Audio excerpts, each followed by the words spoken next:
Olá, minhas queridas irmãs, meus queridos irmãos, que grande alegria mais uma vez estarmos reunidos para mais um momento de estudo e de reflexão à luz da doutrina espírita. Estamos através das redes sociais do Lar Espírita Casa do Samaritano.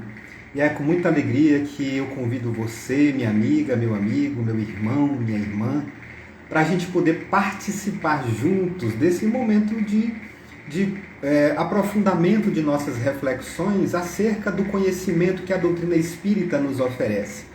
Como acontece todas as quintas-feiras às 19 horas, o Samaritano realiza sua palestra pública, sua exposição doutrinária. E aqui sempre os voluntários da casa e convidados se alternam para a realização dessa atividade de aprofundamento do conhecimento espírita. É uma alegria ter você aqui conosco. Nós estamos na segunda palestra pública do mês de setembro. É quando a gente se dedica a um esforço maior no tema da valorização da vida. Já está virando tradição do Lar Samaritano, Lar Espírita Casa do Samaritano, trabalhar essa temática da valorização da vida, de prevenção ao suicídio, né? O Setembro Amarelo. Então, todas as atividades de exposição doutrinária desse mês estão sendo direcionadas nesse sentido, né? Então, semana passada nós tivemos aqui a palestra da Vânia Reis, que está aqui no Instagram do Lex, está aqui no YouTube do Lex, né? Que falou sobre depressão e suicídio de crianças e jovens, como prevenir e superar à luz do Evangelho. Então essa foi a temática do início da nossa campanha. Hoje eu vou trazer para vocês um outro tema referente à valorização da vida. O tema é amar a si mesmo. Mas eu quero já adiantar que nas próximas semanas, nas próximas 3 semanas, nós teremos também outros expositores, outros voluntários, trabalhando essa temática da valorização da vida, do Setembro Amarelo. Nós, no dia 16, teremos a participação da Vera Lúcia Vasconcelos, de Minas Gerais, que irá contribuir com a gente aqui, falando do tema O Poder da Fé. Boa noite para quem está entrando, boa noite, Igor. Então, na semana que vem, dia 16, ela falará sobre o poder da fé. É preciso ter fé para a gente poder superar os desafios que a vida nos apresenta. No dia 23, nós teremos Vanessa Castelo Branco falando sobre gratidão. E nós teremos no dia 30 de setembro a Sara Damasceno falando sobre a valorização da vida em uma perspectiva multidimensional. Então a gente observa que é um tema muito interessante, né? Então os temas desse mês de setembro são voltados para essa questão da valorização da vida.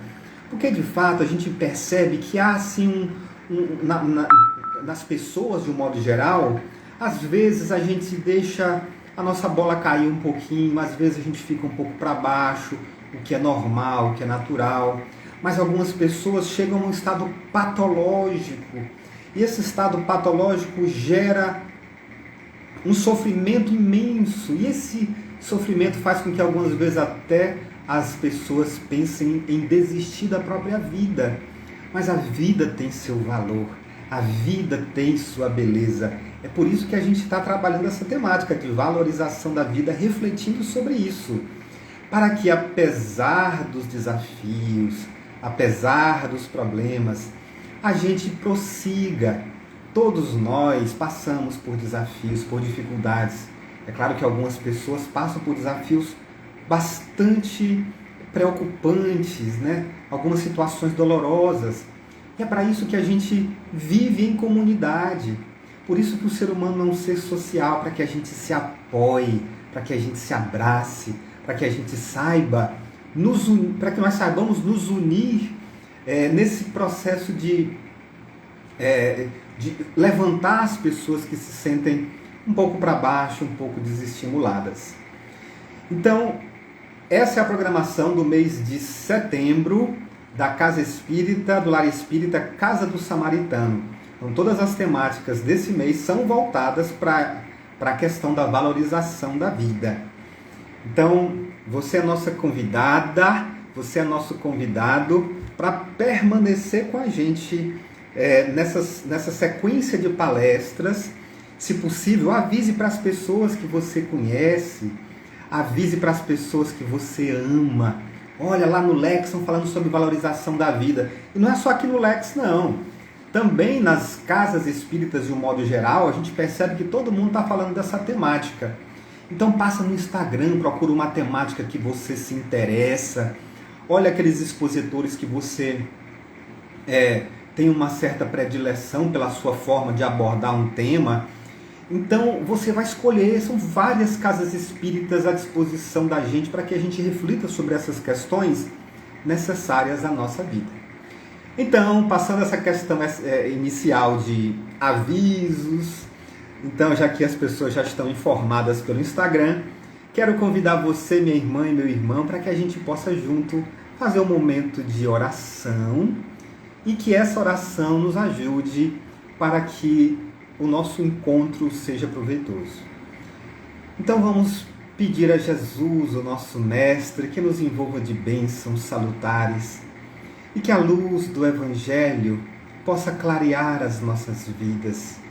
Senhor, como são grandes as bênçãos que recebemos de Ti, que cuida de nós, que nos oferece o roteiro do Evangelho para que possamos traçar um caminho seguro no nosso processo evolutivo.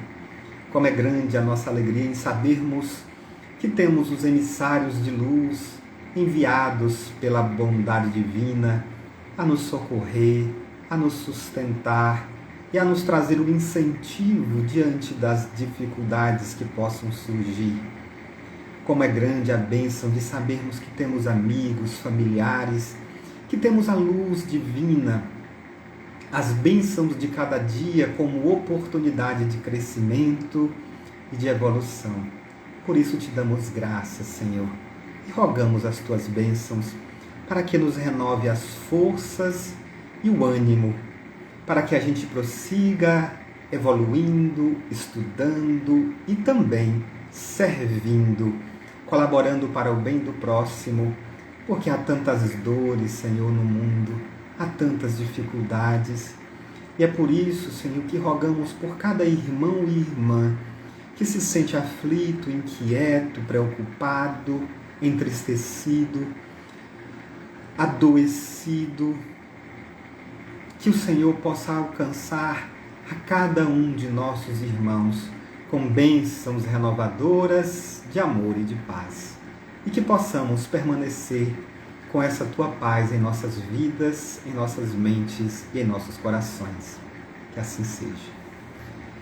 Pois bem, meus irmãos e minhas irmãs, que alegria a gente estar aqui reunido. Hoje o nosso propósito é falarmos sobre o tema a valorização, o tema dessa temática da valorização da vida, mas especificamente falar sobre o amor a si mesmo. Amar a si mesmo é a proposta de nossa reflexão de hoje. Então, como essa questão do amar a si mesmo? O que a gente percebe quando a gente olha para o nosso mundo é que está faltando amor. Está faltando amor, minha irmã. Cibele, boa noite. Está faltando amor, meu irmão e minha irmã, nesse mundo, não é? Tantas desavenças, tantas intrigas, tantas rixas, tanta violência, tantos conflitos. Está faltando amor nas famílias, está faltando amor nas pessoas na rua, está faltando compreensão, acolhimento, não é verdade? Às vezes a gente se sente assim nesse mundo, né? A gente liga um noticiário e fica, meu Deus do céu, como pode? Tantas tragédias, tanta violência, tanta injustiça, tanta desigualdade, tanta opressão. E às vezes a gente fica incomodado e inquieto com tudo isso. Mas onde é que deve começar o amor? Está faltando o amor do mundo porque está faltando o amor a nós mesmos. Então, se nós aprendermos a nos amar adequadamente, se nós aprendermos o alto amor, aí isso vai se refletir no ambiente ao nosso redor. Então nós, seres humanos encarnados nesse planetinha Terra, nós temos que aprender a amar. Nós temos que aprender a oferecer o nosso bem-querer aos outros. Mas para isso, temos que também amar a nós mesmos. Temos que ter um bem-querer para nós mesmos. E é isso que falta. Como é importante o auto-amor? É importante imensamente. Tanto é assim que Jesus colocou o amor a si mesmo como a medida para o amor ao próximo. Isso quer dizer que a gente só pode amar o próximo se a gente se amar. Como é que eu vou amar o próximo se eu não sei me amar? Se eu não descobrir o auto-amor? Se eu fico num processo de martírio, se eu fico num processo de autopunição, se eu fico só procurando defeitos e falhas em mim mesmo, como é que eu vou aprender a amar o próximo? Então eu tenho que aprender a me amar. Thaís diz que é o amor genuíno, né? É o amor genuíno que nos falta. O amor genuíno é aquele que quer o bem, é aquele que se oferta, é aquele que produz, ou que pelo menos tem a intenção de produzir bons resultados para o outro. Agora, a questão maior é o seguinte: como é que eu posso me amar? O que falta para eu me amar? O que falta para que eu possa desenvolver o auto-amor?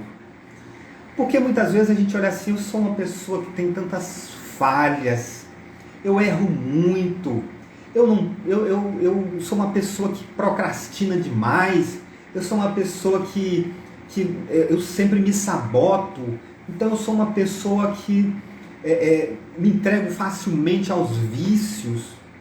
Então as pessoas às vezes olham muito as suas próprias falhas. Como é que eu posso me amar se eu sou uma pessoa tão cheia de falhas e de defeitos?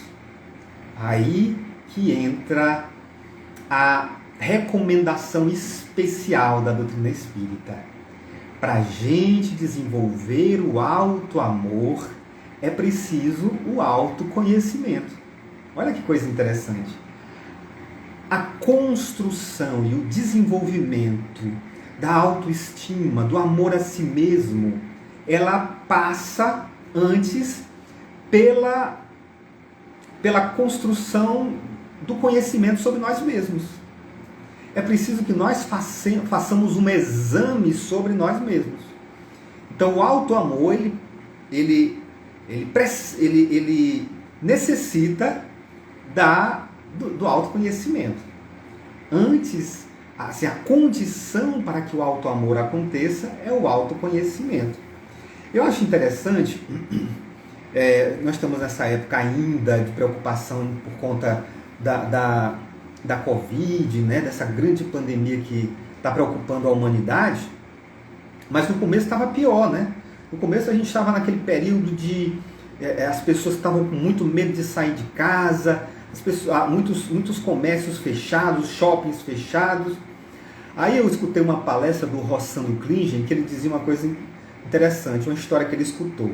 Ele disse que uma mulher chegou para a amiga dela e disse assim: mulher adora esse negócio, né? Mulher, minha irmã, olha, eu não aguento mais ficar em casa. Eu não aguento mais, Nerissa Lira, seja bem-vinda. Eu não aguento mais ficar em casa. Esse negócio de ficar em casa é ruim demais. Eu quero ir pro shopping. Eu quero ir pra balada. Olha o telefone tocando hora dessa. Isso é o povo oferecendo um bocado de plano aí e aí o telefone fica atrapalhando. As operadoras oferecendo tudo.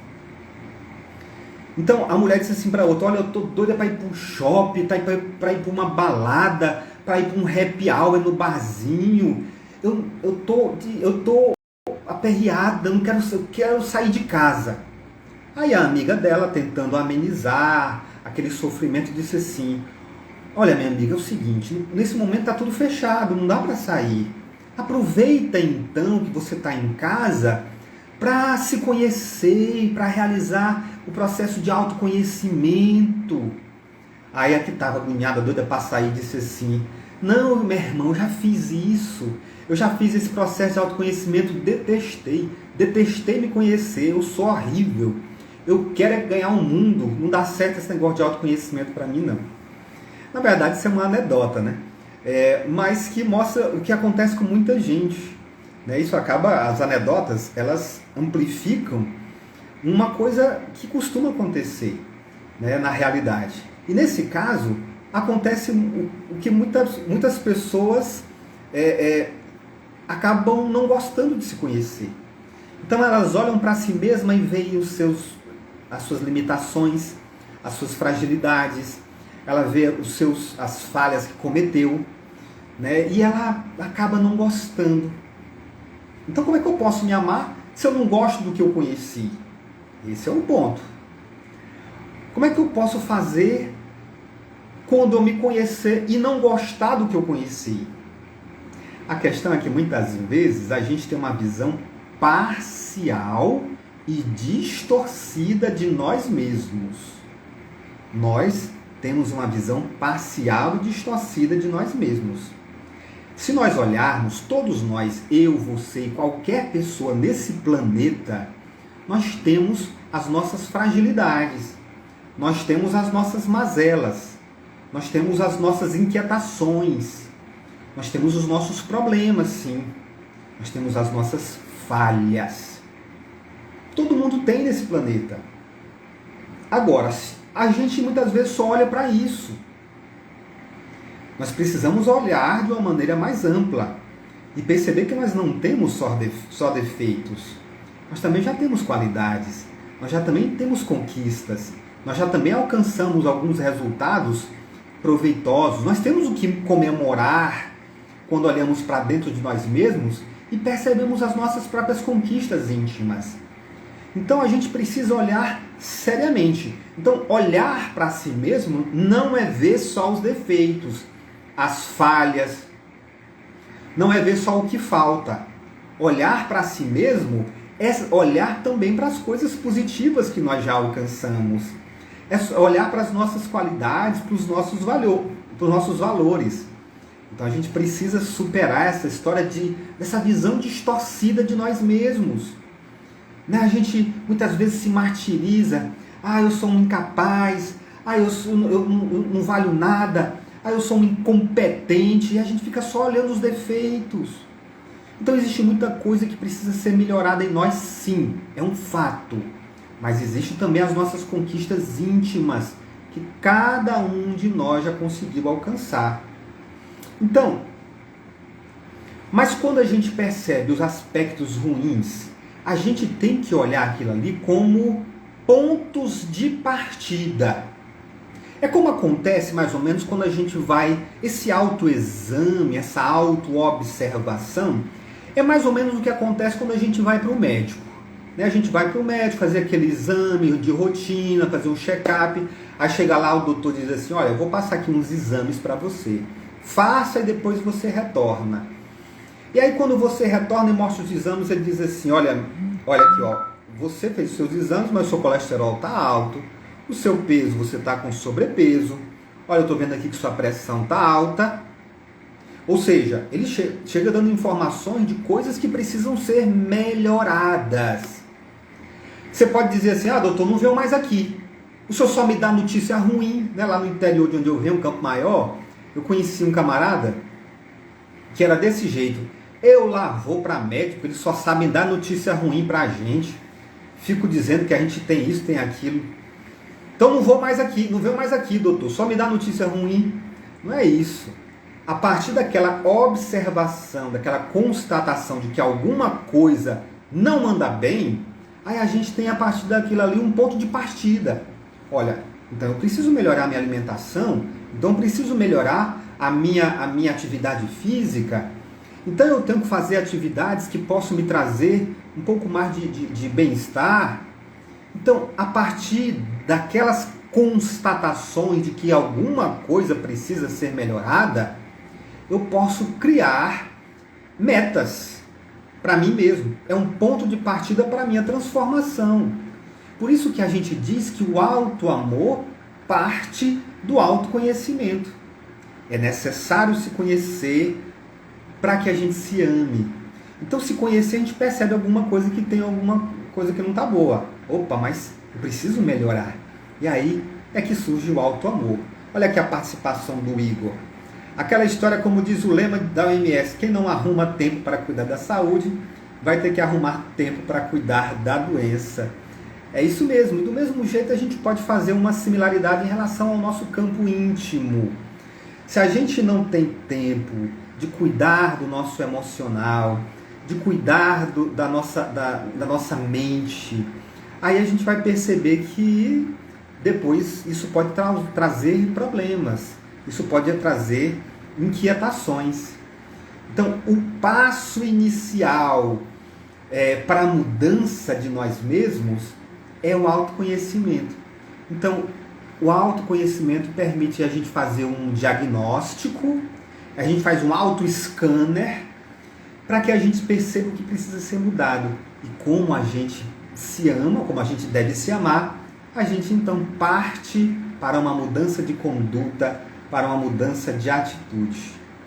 Então, quando a gente fala conhece-te a ti mesmo, quando a doutrina espírita nos recomenda isso, lá na questão 919, Kardec quis saber dos espíritos qual é o meio prático e eficaz para a gente começar a se melhorar nessa vida.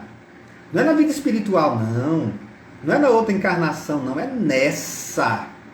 Como é que eu faço para começar a me melhorar nessa vida e resistir ao mal? Lembrando que quando Kardec fez a pergunta, ele foi muito inteligente. Porque o mal é o que nos causa dor. A consequência do mal é a dor. A consequência do desvio em relação à lei de Deus é a dor. Então, a meta de todos nós deveria ser se afastar do mal. E como é que eu faço para me afastar do mal? Perguntou Kardec. E os espíritos responderam: conhece-te, faça um autoexame, faça uma análise íntima da sua conduta, do seu comportamento, dos seus pensamentos, para que a partir daí possa se libertar do mal. A gente identifica aquilo que nos desequilibra. O mal é o que gera dor, inquietação, angústia. Então, se tem alguma emoçãozinha que gera angústia, por exemplo, apego, ciúme, inveja, se tem alguma emoçãozinha que gera angústia, aí eu identifico. E como eu não quero continuar sofrendo, aí eu trabalho para me libertar do mal. Se eu tenho um pensamento recorrente que me causa inquietação, medo de doença, a ansiedade sobre acontecimentos futuros, aí eu identifico no autoconhecimento e tento superar, melhorar, às vezes até com ajuda profissional. Mas eu identifico e tento me afastar daquilo que me gera dor, que me gera angústia, me afastar do mal. Por isso que o processo de construção do auto-amor, ele necessariamente requer o autoconhecimento. E quando a gente identifica o que precisa ser melhorado em nós, aí a gente precisa saber o que fazer, que decisões tomar, que caminho seguir, e aí é que entra o Evangelho. O Evangelho é o roteiro para as nossas vidas, mostrando qual o caminho que deveremos prosseguir. Gessira, boa noite. O Evangelho mostra qual o caminho que deveremos seguir. É o roteiro para as nossas vidas. O Evangelho nos mostra quais decisões precisamos tomar, quais comportamentos precisamos adotar. Nos faz programar o nosso futuro. É um roteiro para a construção do nosso equilíbrio. É isso que é o Evangelho. Quando a gente estuda o Evangelho, quando a gente lê o Evangelho, se aprofunda sobre os ensinos de Jesus, nós estamos buscando as orientações que nos darão um direcionamento seguro sobre o modo certo de agir, de se comportar, quais as melhores decisões a se tomar. Então, esse é o propósito do Evangelho em nossas vidas. E aí, algumas pessoas podem pensar, não, mas eu sou uma pessoa muito... eu não mereço a atenção de Jesus. Às vezes a gente faz isso. Ah, mas eu sou tão indigno.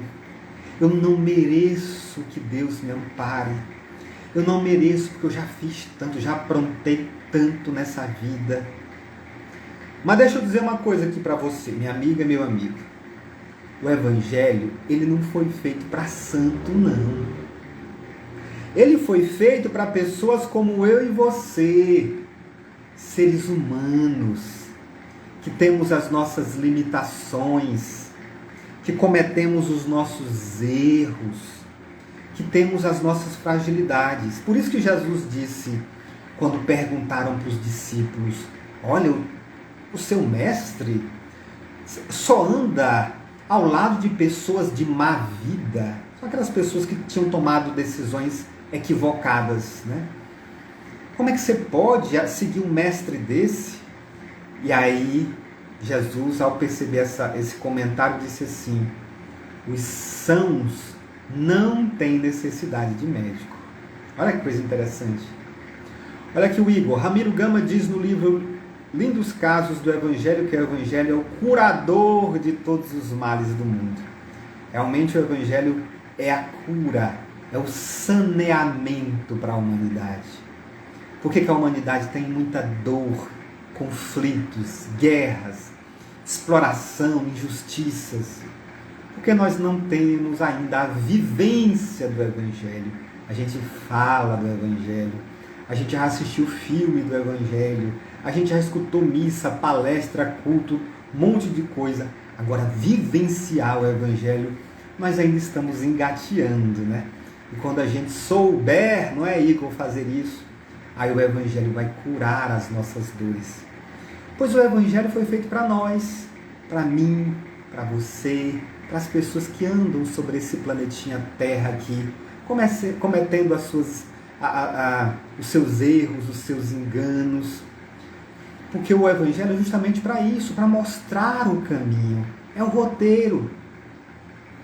Então, observa que Jesus, ele andava acompanhado de muitas pessoas que eram consideradas reprováveis, indignas. Márcia Borba, olá, seja bem-vinda. Então Jesus andava acompanhado dessas pessoas. Se hoje, imagina como é andar ao lado de ladrão, andar ao lado de pessoas traiçoeiras, como eram os publicanos, andar ao lado de prostitutas. Se hoje você, minha irmã e meu irmão, você não faz isso, a gente não faz isso, porque a gente não quer ser mal falado, né? Meu pai já dizia para mim lá em Campo Maior, quando era criança, assim, meu filho, olha, eu vou lhe dizer uma coisa. Diga-me com quem andas que eu te direi quem és. Ele dizia isso com a intenção de que eu tivesse boas companhias na minha vida. Isso é uma intenção boa. Só que se a gente fosse medir o valor das pessoas pelas companhias delas, aí a gente já ia dizer, Jesus não valia nada. Porque ele só andava com peça boa. Mas não, porque ele tinha esse propósito de curar, de tratar os desviados do caminho do bem. Eu não vim para os sãos, para os saudáveis, para os santos. Eu vim para quem está doente. Porque quem precisa de médico é quem está doente. O Igor não acabou de falar que o Evangelho é cura. Quem precisa da cura é quem está doente. Quem precisa do tratamento é quem está doente. É isso que o Evangelho é para as nossas vidas. Então, se amar passa também por esse aspecto de conhecer o Evangelho e se aprofundar sobre o conteúdo do Evangelho, para que assim a gente possa perceber o que precisa ser melhorado, o que precisa ser aperfeiçoado em cada um de nós. Olha, é para isso que estamos aqui, para crescer, para evoluir. E Jesus deu um exemplo muito bem disso quando falou lá da parábola do samaritano. Acho que todo mundo... Aliás, a parábola do filho pródigo. Amparo Landim, minha irmã, boa noite. Que Deus nos ampare e nos proteja. Quando Jesus falou para a gente da parábola do filho pródigo, falei samaritano, mas é a do filho pródigo. Olha que parábola interessante. Conta a história de um jovem que pediu ao pai a sua parte da herança. Olha que o pai não tinha nem morrido. Imagina você chegar assim com o pai, com a mãe, e dizer assim, olha, você não morreu ainda, mas se você morresse, a parte que seria minha, ou quando você morrer, a parte que seria minha, eu já quero logo antecipado. Se fosse a gente ia dizer o que para o nosso filho? Rapaz, tu quer que eu morra? Não, não quero que você morra não, eu quero só que você me dê o que seria meu. Aí dá, o pai dá. E aí esse filho pega o que o pai dá e sai no mundo, ou seja, pega a fortuna, pega os benefícios, pega aquilo que foi construído e dado, ofertado pelo pai e foi para o mundo. Para quê? Para esbórnia, para farra, para se entregar a uma vida dissoluta, com todo tipo de excessos e de vícios. E olha, eu vou te contar que para manter vício, para manter esbórnia, para manter farra, gasta. E ele gastou tudo que tinha. Gastou tudo que tinha ao ponto de não ter mais nada. E quando não tinha mais nada, não tinha mais com o que comprar, com o que viver, não tinha mais os amigos, porque normalmente os amigos são interesseiros, enquanto estão recebendo alguma coisa, eles estão próximos, né? Os amigos dessas pessoas que gostam muito de farra. Quando todo mundo foi embora, ele ficou sem ter como sobreviver. Resultado, foi trabalhar cuidando de porcos. Na lama, literalmente. Ficou na lama. E aí ele percebeu que os porcos que ele ajudava a cuidar se alimentavam melhor até do que ele. Aí foi quando passou um filme na cabeça. Rapaz, eu acabei com tudo que eu tinha. Meu pai me deu uma fortuna, eu acabei com tudo. Com farra, com furia, e hoje eu estou aqui na lama. E aí quando ele fez essa reflexão, ele pensou no pai dele. Mas lá na casa do meu pai tem comida boa. E não é só para mim que era filho dele não, que sou filho dele não, mas também até para os trabalhadores, para os empregados. Ele cuida de todo mundo. Vou voltar para a casa dele e pedir para ele para ser um empregado, porque ele se arrependeu e ele percebeu assim, rapaz, eu não mereço mais nem ser filho dele. Então vou pedir para ser empregado dele. E ele voltou. Aí quando chegou e voltou, o pai o acolheu carinhosamente. O recebeu com carinho. Apesar dele dizer assim, meu pai, eu não mereço ser chamado de seu filho. Eu não mereço ser chamado de seu filho, mas eu quero menos ser um trabalhador seu. Ele tinha se arrependido sinceramente. Isso é para todos nós. Essa é uma história que traz todo um conteúdo simbólico a nos mostrar que, apesar do que a gente tiver feito, Deus nos acolhe. Pode ser que o nosso irmão, a nossa irmã, o nosso familiar, o nosso amigo não estejam preparados para nos acolher. Eles podem estar chateados, eles podem estar magoados. O que é perfeitamente compreensível. Nós somos humanos. Se fosse com a gente estaria chateado também. Mas Deus não, Deus acolhe e dá novas oportunidades. E dá novas chances. Então o Evangelho é para nós.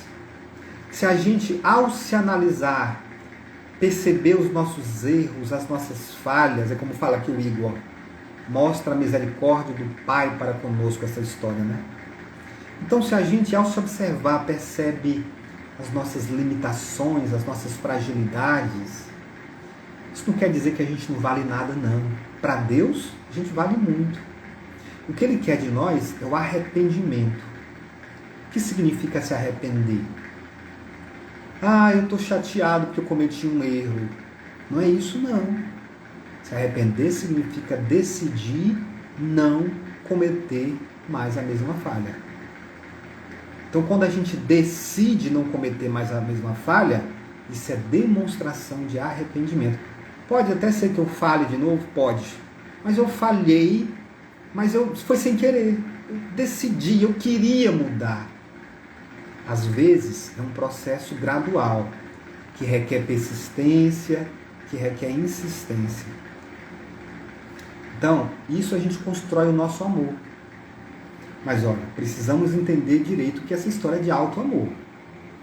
Gersileide, boa noite. Precisamos entender essa história do alto amor. Às vezes a gente confunde o alto amor, por exemplo, com egoísmo. Alto amor não é egoísmo. Qual a diferença de uma coisa para outra? Egoísmo é quando a gente quer tudo pra gente e despreza os demais. A gente desvaloriza os demais. É diferente do alto amor. No alto amor a gente se gosta, a gente se quer bem, mas a gente também quer bem do outro.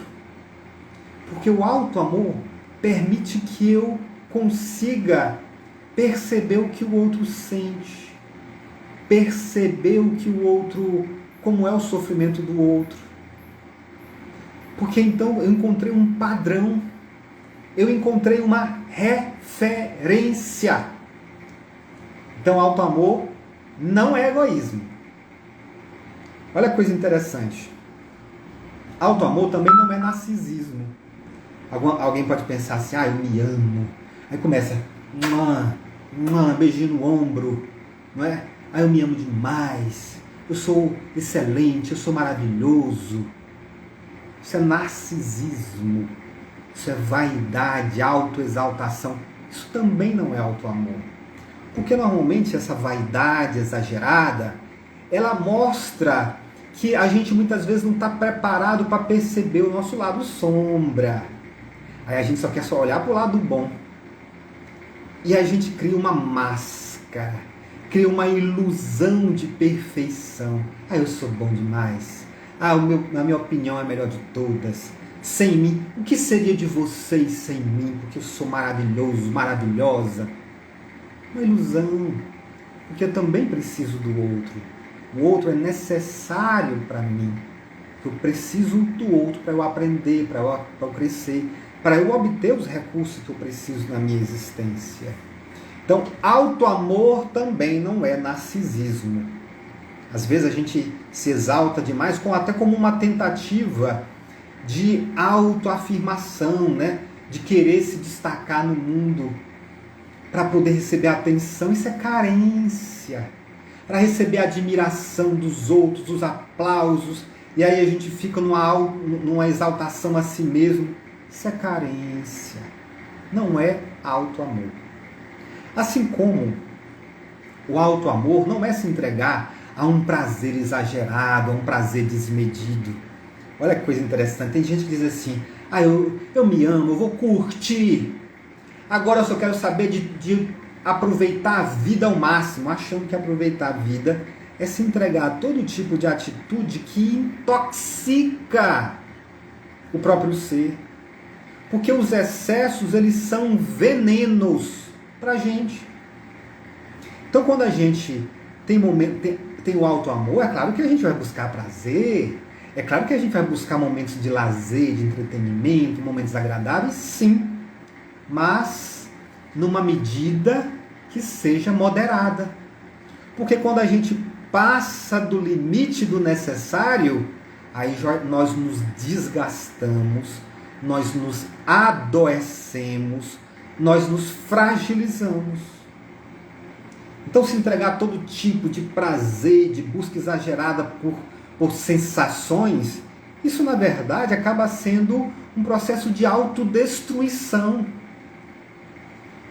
Muitas vezes disfarçado de alto amor. eu me amo, então vou curtir, eu vou para as baladas. Mas muitas vezes isso aí, de fato, é um processo de autodestruição. Então, auto-amor não significa se entregar a todo tipo de excesso, a todo tipo de abuso. Então, quando a gente se conhece, a gente começa a criar condições para se amar adequadamente. Então, se o auto-amor não é o narcisismo, não é a busca desenfreada por prazer, se o auto-amor não é o egoísmo que despreza os outros, como é que se manifesta o auto-amor? Se manifesta quando a gente se percebe como um ser com potencialidades e passamos a definir metas para nós mesmos. Então, se auto-amar não quer dizer necessariamente que a pessoa vai se acomodar. Não, eu sou assim mesmo e pronto. Porque eu aprendi a me conhecer e eu sou assim e pronto, acabou. Essa história de acomodação, ela não é o autoconhecimento. Porque o autoconhecimento ele é o ponto de partida. Então eu me percebo com as minhas limitações, com as minhas fragilidades, com as minhas virtudes também. Mas aquilo que não é virtude, aquilo que é frágil, aquilo que é limitação, aquilo que é vício, aí eu coloco uma meta para melhorar. Olha, eu sou assim, mas eu quero ser melhor. Isso é auto-amor. Definir metas para si mesmo. Eu quero ser uma pessoa mais disciplinada, mais organizada. Eu quero ser uma pessoa mais paciente. Eu quero ser uma pessoa que saiba ajudar o próximo. Que eu me dedique pelo menos um dia na semana para ajudar alguém que precisa. Eu quero ser uma pessoa que seja mais estudiosa, que participe de estudos, que se entrega a um conhecimento. E assim você vai definindo metas para si mesmo. Esse é o autoconhecimento. E quando a gente falhar? Quando a gente errar? Aí o auto-amor se manifesta em auto-perdão. O auto-perdão é quando a gente vem pra gente mesmo e diz assim, você olha no espelho, olha cara, preste atenção, não era para você ter feito isso. É a nossa meta. Olha para você mesmo no espelho, dizendo assim, é preciso que a gente se cobre, né? É preciso que a gente se cobre. E a nossa meta? Você não disse que queria ser uma pessoa melhor? Vamos fazer o seguinte, eu te perdoo. E o que é o auto-perdão? O auto-perdão é quando a gente decide fazer diferente. Eu já vi pessoas que diante dos erros que elas cometem, elas ficam assim, mas eu sou muito burro. Mas eu sou muito impaciente, raivoso, incompetente. Já viu pessoas que fazem isso? Que se martirizam. Pessoas que se maltratam porque erraram. Eu vou dizer uma coisa para você, minha irmã e meu irmão. Se você errou, é porque você é humano. Humano erra mesmo. Como você erra, eu erro e todo mundo erra. Agora o que a gente deve fazer é o seguinte, se esforçar para tentar acertar. Isso que é o auto-perdão. Isso é que é manifestação do auto-amor. Rapaz, eu errei, devia não ter feito isso. Tá, eu errei, eu fiz. Vou tentar não fazer de novo. Da próxima vez vou tentar acertar. Aí a gente olha para o erro como experiência. A gente olha para o erro como oportunidade de amadurecimento, de construção da nossa sabedoria. De amadurecimento espiritual e moral, intelectual. Então não ficar só se martirizando. Por que eu fiz isso? Por que eu fiz isso? Não presto, não vale nada. E aí a gente fica se maltratando.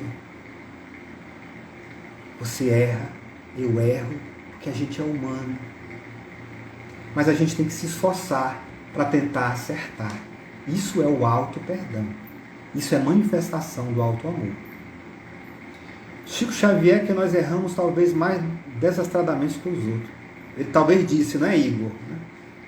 O Igor está dizendo aqui, Chico Xavier, que nós, talvez disse que nós erramos, nós espíritas talvez, erramos mais desastradamente que os outros. É verdade.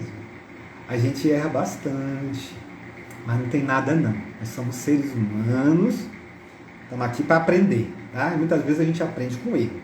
Nada de ficar se auto-martirizando, se auto-punindo. É claro que a gente fica chateado, respira, tem um tempozinho para se recuperar e depois, tá, eu errei, fiz bobagem, vamos seguir em frente. Toca o barco. E aí a gente tenta melhorar. Então nós temos que definir metas para nós mesmos. E ao definir metas para nós mesmos, ter disciplina. E a disciplina não significa fazer metas assim, estapafúrdias, inalcançáveis, não. Vamos fazer assim, olha, hoje eu vou respirar fundo e vou tentar ser uma pessoa mais calma.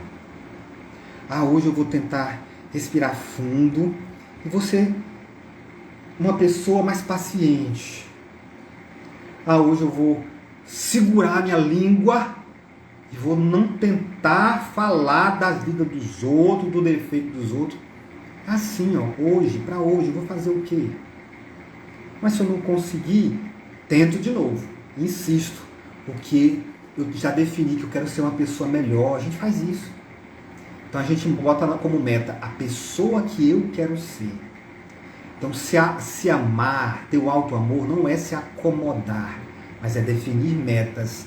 A pessoa que eu quero ser. Como é a pessoa que eu quero ser? Então, só que a gente tem que fazer o seguinte, a gente tem que dosar, saber dosar adequadamente a disciplina, a cobrança, com algum mimo, algum agrado que a gente faz pra gente mesmo. Não adianta a gente ficar só se cobrando não, tá? A gente também tem que comemorar as conquistas, comemorar quando a gente alcança uma boa meta, quando a gente alcançou um propósito. Então a gente comemora. E tem momentos de descanso, momentos de lazer, de autocuidado, momentos de cuidado do corpo. A gente precisa de se cuidar. Faz uma meditação, faz uma yoga, vai fazer uma caminhada, uma atividade física. Se cuida. Vai num salão, dá um tchan aí no visual, faz aquela maquiagem bacana, põe uma roupa nova e sai com a galera. Então de vez em quando a gente precisa também fazer um mimo. Obrigado, Jessileide. Ela está aqui falando que... agradecendo. Então é o seguinte, é isso que a gente precisa fazer. Se disciplinar, se cobrar, sabendo dosar adequadamente com um mimozinho que a gente se faz. Olha, hoje você foi um bom menino, hoje você foi uma boa menina, você fez tudo direitinho, merece comer um brigadeiro. Você foi uma boa menina, você foi um bom menino, merece um spa day, ou merece um visual novo, cortar o cabelo, ou merece uma maquiagem. Assim, a gente tem que saber fazer isso com a gente, tá? Nem se cobrar excessivamente e nem também viver só para a diversão e para o lazer. Tente fazer coisas que deixem você alegre com você mesmo, com as suas decisões, com as suas escolhas. Lembre disso. Essas metas que você definir para você mesmo, ela tem que seguir os seus padrões. A gente muitas vezes não consegue se gostar porque a gente quer seguir o padrão dos outros. A gente quer ser o marido e a esposa que os outros querem. A gente quer ser o filho que os outros querem. A gente quer ser o profissional que os outros querem. A gente quer ter o corpo que os outros querem. A gente quer ter o padrão de vida que os outros querem. Que outros, meus irmãos? A gente tem que definir os nossos padrões. A pessoa que eu quero ser. Às vezes a gente não consegue ser feliz com a gente mesmo porque a gente fica se esforçando para alcançar as expectativas dos outros, os padrões dos outros. Vamos buscar internamente os nossos padrões. Porque no final das contas, o que vale é a prestação de contas de nós em relação à lei de Deus. A lei de Deus que está dentro da gente. Então, faça coisas que lhe dê satisfação. Faça coisas que lhe dê uma alegria pela pessoa que você está se tornando. Ou pela pessoa que você quer ser. Faça coisas que lhe deem orgulho. Orgulho no sentido positivo, né? Vamos botar aqui entre aspas. De você mesmo. Deixe um rastro de luz. Porque você é luz. Você é filho de Deus. Deus criou você para ser perfeito. Jesus já disse isso. Sede perfeitos como o vosso Pai Celestial é perfeito. Jesus nos disse que nós temos esse potencial. Vós sois o sal da terra. Então é através da gente que as coisas têm sabor. É através da gente que as coisas se mantêm frescas, se mantêm úteis. Você sabe que você salga alguma coisa e aquilo ali se preserva, se mantém útil. Ou então dá sabor. Vós sois o sal da terra. Ele já olhou há 2000 anos e mostrou os nossos potenciais, aquilo que precisamos descobrir em nós. Vós sois a luz do mundo. Olha que coisa linda que ele nos disse. Vós sois a luz. E o que se faz quando tem luz? Se coloca debaixo da mesa? Não, se bota em cima. Você vê a lâmpada, ela está em cima no teto. Porque ela se espalha a luz. Se eu botasse debaixo da mesa, ia ficar um breu. Espalhe a sua luz, minha irmã e meu irmão. Você é filho de Deus, tem essa luz dentro de você. Não importa se é um farol. Não importa se ainda não é um holofote. Pode ser uma luzinha de vela, pode ser uma luzinha de um fósforo, mas é luz. Espalhe a sua luz, meu irmão e minha irmã. Você é filho de Deus, você é filha de Deus. Essa luz tem dentro de você, tá? Igor, valeu, meu caro. Então você é filho de Deus, você é filha de Deus. Estamos aqui para aprender. Defina então essas metas, pequenas metas individuais, para que você possa ser a pessoa que você quer ser. Certamente, a luz está dentro de nós, de mim e de você. E assim, vamos tentar descobrir e espalhar a nossa luz. É o que Jesus falou. Quando a luz vem, não tem como esconder. Se você coloca uma cidade em cima de uma montanha, você pode esconder aquela cidade? Não. Que a luz está lá, todo mundo vê. Seja luz, minha irmã. Seja luz, meu irmão. Não importa, pode ser uma luzinha de um fósforo, mas ela pode levar, ela pode clarear, ela pode fazer com que outras pessoas se sintam renovadas, fortalecidas, se sintam incentivadas a continuar o seu processo de evolução. Você me abraçando, eu lhe abraçando, nós nos dando as mãos e caminhando juntos na busca do autoaperfeiçoamento. Muito obrigado, então, meus irmãos e minhas irmãs, por essa reflexão ao meu lado, participarem conosco, algumas pessoas dando a sua contribuição, muito obrigado. Lembrando que semana que vem continuam as palestras do Setembro Amarelo do Lex, né? E aí nós iremos, semana que vem vai ser a Lúcia Helena Vasconcelos, que irá trabalhar o tema o poder da fé, para a gente não perder a fé diante dos problemas da vida, tá? E você é convidado você é convidada. Vamos fazer aqui o nosso encerramento. Antes do encerramento, eu queria avisar uma coisa. O Lex também tem atividades sociais, tá? Então, está acabando aqui o horário, dá tempo de avisar. O Lex também tem atividades sociais, como, por exemplo, a distribuição de sopas. Então, se você puder olhar no Instagram do Lex, tem orientação de como você faz para contribuir com a distribuição ou então com o preparo da sopa aqui que o Lex realiza. O Lex também está com uma campanha de camisetas para o Setembro Amarelo. Essa aqui não é não, essa aqui é minha mesmo, mas tem várias camisetas que estão sendo preparadas para o Setembro Amarelo, e é uma forma de arrecadar recursos para casa também, né?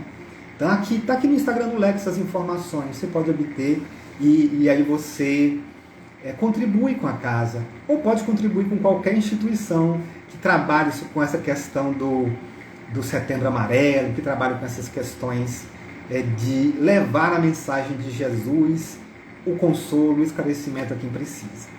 Vamos fazer então uma oração para a gente encerrar. Agradecemos, Senhor, pela oportunidade de estarmos aqui reunidos em mais um instante de reflexão sobre as mensagens que o Evangelho nos traz, sobre os ensinamentos que a doutrina espírita nos propõe. Agradecemos, Senhor, por nos trazer esse roteiro maravilhoso que é o Evangelho, que nos mostra o caminho do aperfeiçoamento e da paz. Dá-nos força para que possamos colocar em prática em nossas vidas as lições que o Evangelho nos propõe e para que sejamos capazes de cada vez mais nos amar e amar o próximo. Cuida de nós, das nossas vidas e de todos os nossos irmãos necessitados. Que assim seja. Graças a Deus. Obrigado, minha irmã, meu irmão. Que Jesus nos abençoe. Até a próxima.